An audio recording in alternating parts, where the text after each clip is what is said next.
Hello all, welcome to simple maths magic Tamil. இந்த ரெண்டு டேர்முக்கு HCF கண்டுபிடிக்க சொல்லியிருக்காங்க.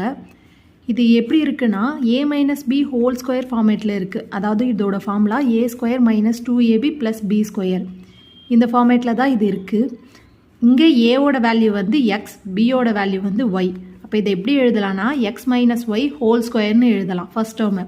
செகண்ட் டேர்ம் வந்து X power 4 minus Y power 4. இது வந்து X square whole square minus Y square whole ஸ்கொயர்னு எழுதலாம். இது வந்து A square minus B square ஃபார்மேட்டில் இருக்குது. இதோட formula A plus B into A minus B. இங்கே ஏவோட வேல்யூ வந்து எக்ஸ் ஸ்கொயர், பியோட வேல்யூ வந்து ஒய் ஸ்கொயர். இதை இதில் சப்ஸ்டியூட் பண்ணலாம். X square plus Y square into X square minus Y square. Again இது வந்து A square minus B square ஃபார்மேட்டில் இருக்குது. இதோட formula A plus B into A minus B. இங்கே வந்து ஏவோட வேல்யூ வந்து எக்ஸ், பியோட வேல்யூ வந்து ஒய். அப்போ x square plus Y square into x plus y into x minus y. ஹெச்சிஎஃப்னா ரெண்டுத்துலேயும் காமனாக இருக்க டேர்ம் தான் எடுத்துக்கணும். எக்ஸ் மைனஸ் ஒய் தான் இதில் ரெண்டுத்துலேயும் காமனாக இருக்க டேர்ம்.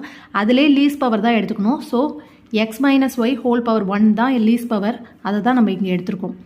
இதுதான் இதோட ஃபைனல் ஆன்சர். இந்த வீடியோ உங்களுக்கு பிடிச்சிருந்தால் லைக் பண்ணுங்கள், ஷேர் பண்ணுங்கள், மறக்காமல் சப்ஸ்கிரைப் பண்ணுங்கள். Thank you so much.